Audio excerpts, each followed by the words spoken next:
الحمدللہ وحدہ والصلاة والسلام علی من لا نبی بعدہ۔ رمضان المبارک کا آخری عشرہ نہایت اہم ہے کیونکہ اسی عشرے میں وہ رات آتی ہے جس کی عبادت 1000 مہینوں کی عبادت سے بہتر ہے۔ اس لیے اس میں زیادہ سے زیادہ عبادت کرنی چاہیے، زیادہ سے زیادہ اللہ تعالیٰ کا تقرب حاصل کرنا چاہیے، زیادہ سے زیادہ دعا کرنی چاہیے اور اپنے گناہوں پر اللہ تعالیٰ سے بار بار معافی مانگتے ہوئے سچے دل سے توبہ کرنا چاہیے۔ آئیے دیکھتے ہیں کہ ان 10 دنوں اور راتوں میں کیسے اپنے اسپریچول ایکسپیرینس کو میگزیمائز کریں۔ اس کے لیے ہمیں سب سے پہلے تو ان 10 دنوں کی اہمیت جاننی ہوگی۔ عائشہ رضی اللہ فرماتی ہیں کہ جب آخری عشرہ شروع ہوتا، یعنی رمضان کا آخری عشرہ کہتے ہیں 10 کو، تو جب رمضان کے آخری 10 دن شروع ہو جاتے تو رسول اللہ صلی اللہ علیہ وسلم رات بھر جاگتے اور اپنے گھر والوں کو بھی جگاتے اور کمر بستہ ہو کر خوب عبادت کرتے۔ ایک اور حدیث میں آتا ہے، صحیح مسلم کی حدیث ہے یہ، کہ رسول اللہ صلی اللہ علیہ وسلم عبادت میں جتنی محنت آخری عشرے میں کرتے تھے اتنی کبھی نہیں کرتے تھے۔ تو ہمیں بھی چاہیے کہ اس آخری عشرے میں ہم عبادت کے لیے بہت زیادہ محنت کریں انشاءاللہ۔ لیلۃ القدر بھی اسی عشرے میں ہوتی ہے۔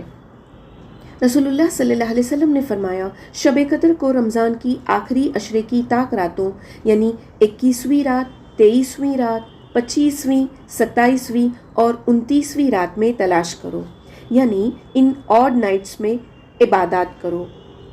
جبکہ یہ ازیوم کیا جاتا ہے کہ لیلۃ القدر یعنی شب قدر رمضان کی 27ویں شب کو ہوتی ہے، لیکن حدیث میں آتا ہے کہ اسے رمضان کی آخری عشرے کی طاق راتوں میں تلاش کرو۔ اس لیے ہمیں چاہیے کہ رمضان کے آخری عشرے کی طاق راتوں میں ہم جاگ کر کے عبادت کریں۔ لیلۃ القدر نائٹ آف پاور یعنی قدر و منزلت کی رات ہے۔ سورۃ القدر میں اللہ تعالیٰ ارشاد فرماتے ہیں کہ بے شک ہم نے اس قرآن کو لیلۃ القدر میں نازل کیا ہے، اور آپ کو کیا معلوم کہ لیلۃ القدر کیا ہے؟ لیلۃ القدر 1000 مہینوں سے بہتر ہے۔ اس میں فرشتے اور روح نازل ہوتے ہیں۔ اپنے رب کے حکم سے ہر کام پر وہ صبح روشن ہونے تک سلامتی کی رات ہے۔ سب سے پہلے تو اس سورہ میں اللہ سبحانہ و تعالیٰ فرماتے ہیں کہ ہم نے اس قرآن کو شب قدر میں نازل کیا۔ پھر کہتے ہیں کہ آپ کو کیا معلوم کہ لیلۃ القدر کیا ہے؟ لیلۃ القدر 1000 مہینوں سے بہتر ہے۔ اس میں فرشتے اور روح نازل ہوتے ہیں، یعنی جبرائیل امین نازل ہوتے ہیں۔ یعنی قرآن کا اتنا امپورٹنس کہ وہ جس رات میں نازل کیا گیا وہ رات 1000 مہینوں مطلب 83 ایئرز سے بیٹر ہو گئی۔ اس رات فرشتے اور روح یعنی جبرائیل امین بھی اپنے رب کے حکم سے دنیا میں نازل ہو رہے ہیں، اور یہ طلوع فجر تک رہتے ہیں۔ حدیث میں آتا ہے کہ فرشتے بہت زیادہ تعداد میں نازل ہوتے ہیں۔ سبحان اللہ۔ قرآن کی سورہ دخان میں بھی اس مبارک رات کا ذکر ملتا ہے۔ سورہ دخان کی آیت نمبر 3 میں اللہ سبحانہ و تعالیٰ کہتے ہیں کہ ہم نے اس مبارک رات میں قرآن کو نازل فرمایا، ہم تو ہیں ہی ڈرانے والے، متنبہ کرنے والے۔ آیت نمبر 3 جو اس سورہ کی ہے، پھر اسی طرح سورۃ البقرہ کی آیت نمبر 185 اور سورۃ القدر کی آیت نمبر 1، ان تینوں کو اگر ہم دیکھیں تو اللہ تبارک و تعالیٰ بیان فرماتے ہیں کہ اس عظیم الشان قرآن کریم کو بابرکت رات یعنی لیلۃ القدر میں نازل فرمایا ہے، جیسے ارشاد کیا گیا سورۃ القدر کی آیت نمبر 1 میں کہ ہم نے اسے لیلۃ القدر میں نازل فرمایا ہے، اور یہ رات رمضان المبارک میں ہے۔ اس چیز کا ذکر سورۃ البقرہ کی آیت نمبر 185 میں ملتا ہے کہ رمضان کا وہ مہینہ ہے جس میں قرآن اتارا گیا۔ ان تینوں آیات سے معلوم ہوتا ہے کہ قرآن رمضان میں لیلۃ القدر میں نازل ہوا۔ تفسیر ابن کثیر کو اگر ہم پڑھیں تو اس میں کچھ اس طرح سے آتا ہے کہ بعض لوگوں نے یہ بھی کہا کہ لیلۃ المبارکہ جس میں قرآن شریف نازل ہوا وہ شعبان کی 15ویں رات ہے۔ یہ قول سراسر بے دلیل ہے، اس لیے کہ قرآن کا رمضان میں نازل ہونا ثابت ہے، اور جس حدیث میں مروی ہے کہ شعبان میں اگلے شعبان تک کے تمام کام مقرر کر دیے جاتے ہیں، یہاں تک کہ نکاح کا اور اولاد کا اور انتقال کا ہونا بھی وہ حدیث مرسل ہے، یعنی وہ اوتھینٹک نہیں ہے۔ بڑھتے ہیں سورہ دخان کی آیت نمبر 4 کی طرف۔ اللہ پاک فرماتے ہیں اسی رات میں تمام حکمت کے کاموں کے فیصلے کیے جاتے ہیں۔ اس آیت کو ابن کثیر کی تفسیر سے بھی سمجھ لیتے ہیں۔ اسی شب ہر محکم کام طے کیا جاتا ہے، یعنی لوح محفوظ سے کاتب یعنی لکھنے والے فرشتوں کے حوالے کیا جاتا ہے۔ تمام سال کے کل اہم کام، عمر، روزی وغیرہ سب طے کر لی جاتی ہے۔ تو یہاں اس تفسیر کو، ابن کثیر کی تفسیر کو پڑھنے سے معلوم یہ ہو رہا ہے کہ یہی لیلۃ القدر، یہی وہ رات ہے کہ جس رات میں ہماری تقدیر کا فیصلہ کر دیا جاتا ہے، یعنی آنے والے 1 سال تک ہمارے ساتھ کیا ہونا ہے، کس کا انتقال ہوگا یا ہمارے ساتھ میں کیا ہوگا، ہماری عمر، ہماری روزی، ہر چیز کا جو ہے وہ فیصلہ کر دیا جاتا ہے۔ مفسرین نے قرآن مجید میں اس رات کا نام لیلۃ القدر رکھنے کی مختلف وجوہات ذکر کی ہیں۔ لیلۃ القدر میں جو لفظ قدر ہے، اس کا معنی تقدیر و حکم کے ہیں۔ چونکہ اس رات میں تمام مخلوقات کے لیے جو کچھ تقدیر میں لکھا ہے، اس کا جو حصہ اس سال رمضان سے اگلے رمضان تک پیش آنے والا ہے، وہ ان فرشتوں کے حوالے کر دیا جاتا ہے جو کائنات کا تدبیر اور تنفیذ امور کے لیے مامور ہیں۔ اس لیے اس کا نام لیلۃ القدر رکھا گیا ہے۔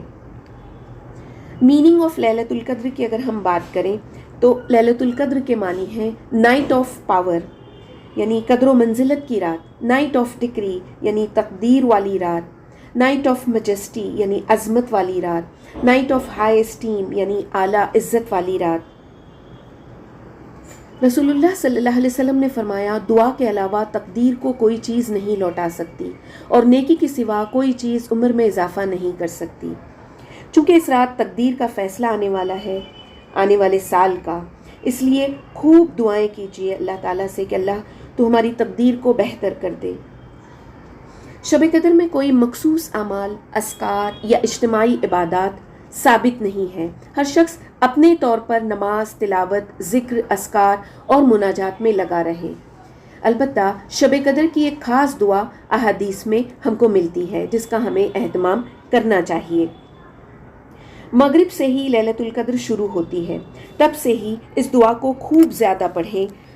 یہ دعا ہے اللہم انک عفو کریم تحب العفو فاعف عنی۔ پھر اسی طرح نمازوں کو خشوع و خضوع کے ساتھ ادا کریں، اطمینان سے پڑھیں، قیام اللیل میں بھی پرسکون اطمینان کے ساتھ رہیں، تلاوت قرآن خوب اچھی آواز میں ترتیل کے ساتھ تجوید کی ادائیگی کے ساتھ کریں، تدبر قرآن کے لیے کچھ وقت ضرور رکھیں، ذکر و اذکار اور دعاؤں کا اہتمام کریں۔ اس کے لیے آپ قرآنی و مسنون دعاؤں کے لیے الہدا انٹرنیشنل کا دعا ایپ استعمال کر سکتے ہیں۔ میں نے اس پر کچھ دن پہلے ایک ویڈیو بنائی ہے، آپ میرے چینل پر وزٹ کیجئے اور اس ایپ کا جو استعمال کا طریقہ ہے وہ میں نے اس میں ایکسپلین کیا ہے، تو آپ میرے چینل پر جا کر چیک کیجئے گا۔ ان دعاؤں کو معنی کے ساتھ پڑھیں تو آپ کو یہ سمجھ آئے گی کہ آپ اللہ تعالیٰ سے کیا مانگ رہے ہیں۔ اس کے علاوہ آپ کی اپنی حاجات و دعائیں، اس کی ایک لسٹ بنائیں اور اللہ تعالیٰ سے خوب مانگیں اس رات۔ یہ جو واٹس ایپ وغیرہ پر پرسنلائز کچھ دعائیں، یہ فارورڈز جو آتے ہیں خاص طور پر لیلۃ القدر کے نام سے، یا مخصوص عبادات یا ذکر یا نمازیں وغیرہ، یہ سب غیر مستند ہوتے ہیں، اوتھینٹک نہیں ہوتے، کیونکہ شب قدر میں کوئی مخصوص اعمال، اذکار یا اجتماعی عبادت یعنی ایک ساتھ جمع ہو کے عبادت کرنا یہ ثابت ہی نہیں ہے۔ ہر شخص اپنے طور پر نماز ادا کرے گا، تلاوت قرآن کرے، ذکر اذکار کرے، اللہ تعالیٰ سے خوب دعائیں کرے۔ صرف ایک دعا جو ہم کو ملتی ہے اس رات کے سلسلے میں، وہ حدیث کچھ اس طرح ہے کہ حضرت عائشہ رضی اللہ فرماتی ہیں کہ میں نے رسول اللہ صلی اللہ علیہ وسلم سے عرض کیا، یا رسول اللہ اگر مجھے شب قدر کا پتہ چل جائے تو میں کیا دعا مانگوں؟ تو آپ صلی اللہ علیہ وسلم نے فرمایا کہ آپ کہیں اللہم انک عفو تحب العفو فاعف عنی۔ اس دعا کا مطلب ہوتا ہے یا اللہ تو معاف کرنے والا ہے اور معاف کرنے کو پسند کرتا ہے، اس لیے مجھے معاف فرما۔ دوسری چیز جو رمضان کے ان آخری 10 دنوں میں ہم نے کرنی ہے وہ ہے اپنی عبادات میں اضافہ، زیادہ سے زیادہ عبادت، کیونکہ یہ سنت رسول ہے۔